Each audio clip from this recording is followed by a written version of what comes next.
NDA बन ही नहीं पाएगा ऐसी स्थिति में। ये असंभव है चिराग पासवान के झोली में डाल देना। इसके लिए भाजपा को इतनी कुर्बानियां देने पड़ जाएंगी जो कुर्बानी भाजपा देना नहीं चाहती है। और हाजीपुर से जब जब चुनाव लड़े हैं रामविलास पासवान, तब तब वहां उनके रिप्रेजेंटेटिव कौन रहे? नीतीश कुमार को बाहर रखना ठीक है, कहा जा सकता है कि नीतीश कहाँ रहे, छोड़िए पूरी रहे। पशुपति पारस को कैसे बाहर कीजिएगा? नमस्कार, भारत लाइव देख रहे हैं आप और ये महाभारत है। 2024 लोकसभा चुनाव को लेकर चर्चा होगी और आज पशुपति पारस, चिराग पासवान और छपरा की सीट, इस पर चर्चा होगी। डॉक्टर साहब हमारे साथ मौजूद रहेंगे, जानने की कोशिश करेंगे पारस होंगे आउट, ना पारस होंगे आउट और ना मिलेगी छपरा की सीट। ये तो अलग अलग फेज है ना, पारस और छपरा की सीट में तो कोई ये जुड़ाव नहीं है, दोनों जुड़ा हुआ नहीं है एक दूसरे से, है ना। आप अपने पॉइंट ऑफ व्यू से देख रहे हैं, आप चिराग पासवान के पॉइंट ऑफ व्यू से देखिए। आप यह समझने की कोशिश कीजिए कि चिराग पासवान आखिर जब जाते होंगे नरेंद्र मोदी के सामने या अमित शाह के सामने या उनके रिप्रेजेंटेटिव के सामने, और जब मुझसे पूछा जाता होगा कि आप ये बताइए कि आखिर क्या आपकी डिमांड्स हैं, तो आपको याद होगा तेजस्वी यादव जब मिलने गए थे चिराग पासवान से, तो उन्होंने कहा था कि आप आ जाइए, फैसला तो इनको करना है। उसके तुरंत बाद चिराग पासवान को लगा जैसे कि चिराग पासवान चले जाएंगे उस तरफ, लेकिन चिराग पासवान ने एकदम कोल्ड ब्लडेडली उनके इस ऑफर को वहीं रिजेक्ट कर दिया था। उसके बाद ही ये बात सामने आने लगी कि ये जाएंगे एनडीए में ही, बस इनकी जो शर्तें हैं उन शर्तों को भाजपा को मानना होगा, एक रास्ता निकालना होगा जिस रास्ते से कहीं ना कहीं चिराग पासवान की एंट्री हो जाए एनडीए में वापस, और वो जो वोट बैंक है चिराग पासवान से तथाकथित रूप से वो चलाए एनडीए में। अब भाजपा ने चिराग पासवान को कुढ़नी में, गोपालगंज में, सब जगह इस्तेमाल तो किया, बदले में क्या दिया? अभी तक तो कुछ नहीं दिया। वो देने की शर्त क्या होगी ये कैसे पता चलेगा? देखिए, हो सकता है कि चिराग पासवान ऐसी डिमांड रख रहे हो जो भाजपा के पास हो ही ना, या भाजपा ऐसे कमिटमेंट्स कर ही नहीं सकती है। देखिए, 4 शर्तों का जिक्र हुआ था। एक, नीतीश कुमार की एनडीए में वापसी नहीं होनी चाहिए, अब तो नहीं होगी ना, फिलहाल तो लग रहा है ऐसा नहीं होगा। दूसरी, पशुपति पारस को बाहर करो, ये तो थोड़ा सा डिफिकल्ट है। तीसरा, छपरा की सीट से चुनाव लड़ना चाहते थे चिराग पासवान खुद। माफ कीजिएगा, ये जो हाजीपुर की सीट, छपरा में बोल रहा हूँ, हाजीपुर की सीट, तो हाजीपुर की सीट से चुनाव लड़ना, पशुपति पारस को बाहर करना, नीतीश कुमार की एंट्री का रास्ता खत्म करना और सीटों का समझौता एक साथ कर लेना, लोकसभा और विधानसभा दोनों, ये शर्तें भाजपा के लिए एक एक शर्त मान लेना इसमें संभव नहीं है।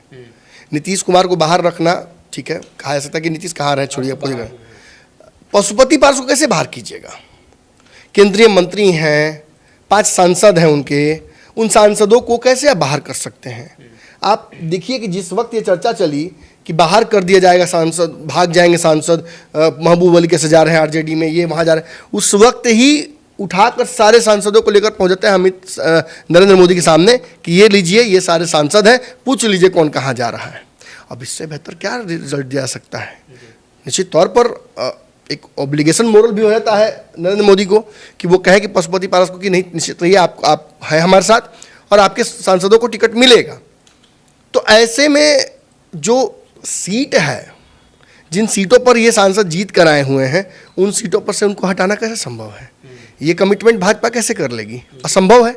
और इसी वजह से कहीं ना कहीं ये पूरा मामला जो है चिराग पासवान का वो फंस जा रहा है। अब आपने कहा कि हाजीपुर की सीट और फिर ये कहीं ना कहीं चिराग पासवान की शर्तें ये कैसे मैच कर रही हैं?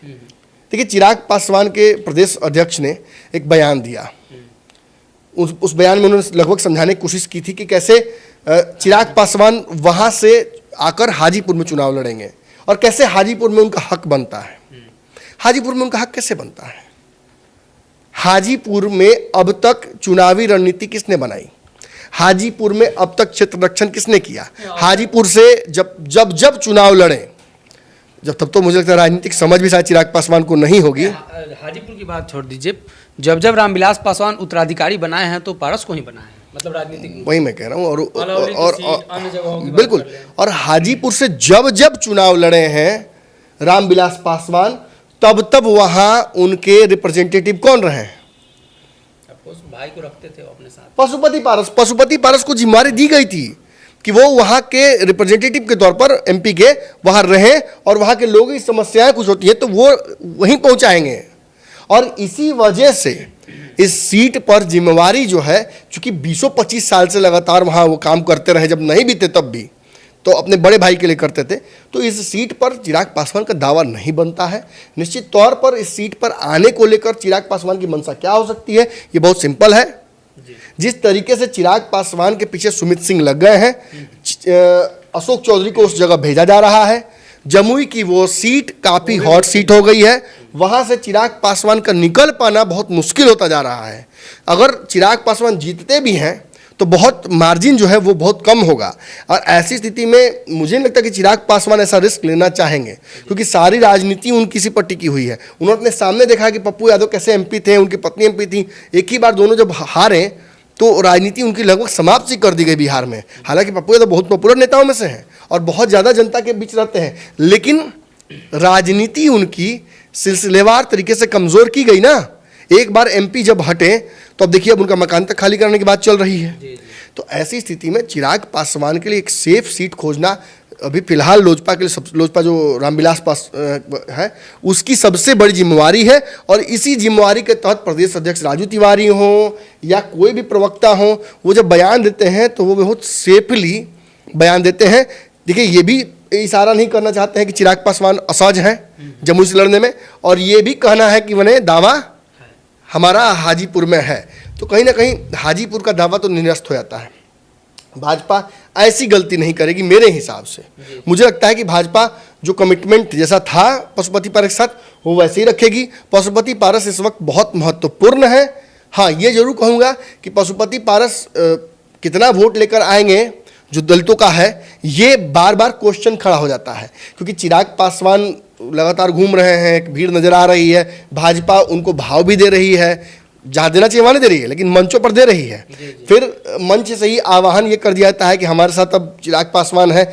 लेकिन बात समझिए, इतना कुछ कहने के बावजूद एक भी असहजता चेहरे पर अब तक पशुपति पारस के नहीं दिखी कि चिराग आ रहे हैं जा रहे हैं, कोई दिक्कत नहीं। उन्हें पता है कि वो है, प्रधानमंत्री से लगता है कि बात इनकी हो गई है, वो निश्चिंत है कि वो कहीं नहीं जा रहे हैं। अब ऐसे में जैसे ही पशुपति पारस का कुछ बढ़िया हो जाता है या उनकी बात आती है तो वो असहजता चिराग के चेहरे पर नजर आ जाती है। उसका कारण भी है क्योंकि जिस तरीके से चिराग पासवान को लगता है कि मतलब ये पार्टी टूटनी ही नहीं चाहिए थी, नेचुरल उत्तराधिकारी वो थे तो चचा ने क्यों ऐसा कर दिया, ये उनके मन में एक नैरेटिव चलता रहता है। लेकिन सच्चाई यही है कि ये जो हाजीपुर की सीट है ये असंभव है चिराग पासवान के झोले में डाल देना। इसके लिए भाजपा को इतनी कुर्बानियां देने पड़ जाएंगी जो कुर्बानी भाजपा देना नहीं चाहती है। तो ऐसे में चिराग पासवान को ही कहीं ना कहीं मुझे लगता है कि बैकफुट पे आना पड़ेगा। और जहाँ तक बात है सीटों की, तो आप जान लीजिए कि चिराग पासवान को 2 ही सीटें भाजपा अब तक ऑफर कर रही है। मतलब जो बातें छनकर आ रही हैं हम तक वो यही सच्चाई है। हो सकता है चिराग पासवान के पास बेहतर उनके पास इन्फॉर्मेशन हो, उनके प्रवक्ताओं के पास, तो वो वेलकम है, हमारे चैनल पर आकर अपनी बात रख सकते हैं। लेकिन हमें जो पता है 2 सीट चिराग पासवान को दिया जा रहा है। ये दोनों सीटों में चिराग पासवान अपनी पार्टी के नेताओं को एकोमोडेट नहीं कर पाएंगे। कई लोग हैं जो चुनाव लड़ना चाहते हैं, कई लोग लिस्ट में खड़े हैं, कई दिन लगातार चिराग पासवान के आगे पीछे घूम रहे थे, इतने दिन तक मजबूत करके रखा उनको। जब सारे लोग भाग गए तो चिराग पासवान को उन्होंने मजबूत रखा। तो ऐसी स्थिति में उन लोगों का भी दावा बनता है और कहीं ना कहीं अपने परिवार के भी लोगों को एकोमोडेट करना है चिराग पासवान को। खबर उनके माताजी के चुनाव लड़ने की भी आ रही है, फिर उनके एक रिश्तेदार हैं उनके भी चुनाव लड़ने की बात आ रही है। तो 2 ही सीट में चिराग पासवान क्या क्या कर लेंगे। अब चिराग पासवान के साथ समस्या क्या है कि मान लीजिए कि यदि चिराग पासवान के चचा को हाजीपुर की सीट जो है वो लेकर चिराग को दे दी जाती है, हालांकि संभव नहीं है, उस स्थिति में राज्यसभा की एक सीट देनी पड़ेगी पशुपति पारस को, और फिर ये भाजपा के लिए घातक हो जाएगा क्योंकि राज्यसभा सीट के लिए भी कई दावेदार हैं। भाजपा के अपने हैं, अन्य लोग हैं, सभी पार्टियां मांग रही हैं।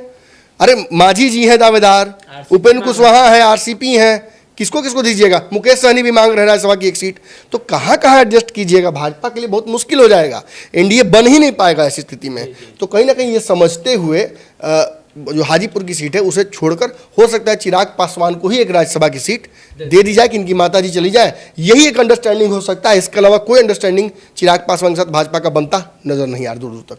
तो कहीं ना कहीं चाचा पशुपति पारस और चिराग पासवान के बीच जो अंतर्द्वंद है, जिसको लेकर लगातार चर्चा होती है, लड़ाई है, सीट बंटवारे को लेकर कौन सीट पर कौन से व्यक्ति लड़ेंगे, अंततः भारतीय जनता पार्टी को तय करना है। चुनाव के वक्त सब कुछ स्पष्ट हो जाएगा। अगर ये वीडियो पसंद आई और वह बिहार के राजनीति और बिहारियत से सरोकार रखेनी तो सब्सक्राइब बटन दबा के चैनल के सब्सक्राइब कर ली। ओजे एगो घंटी बा, ओकरा बटन दबा देला से कुल सटीक और मारक खबर रुआ मुफ्त में मिल जाई। अगर रुआ पत्रकारिता के हमनी के नया प्रयोग में सहयोग कर चाहतानी तो ज्वाइन बटन दबा दी। पेटीएम नंबर नोट कर ली 9386816700। धन्यवाद।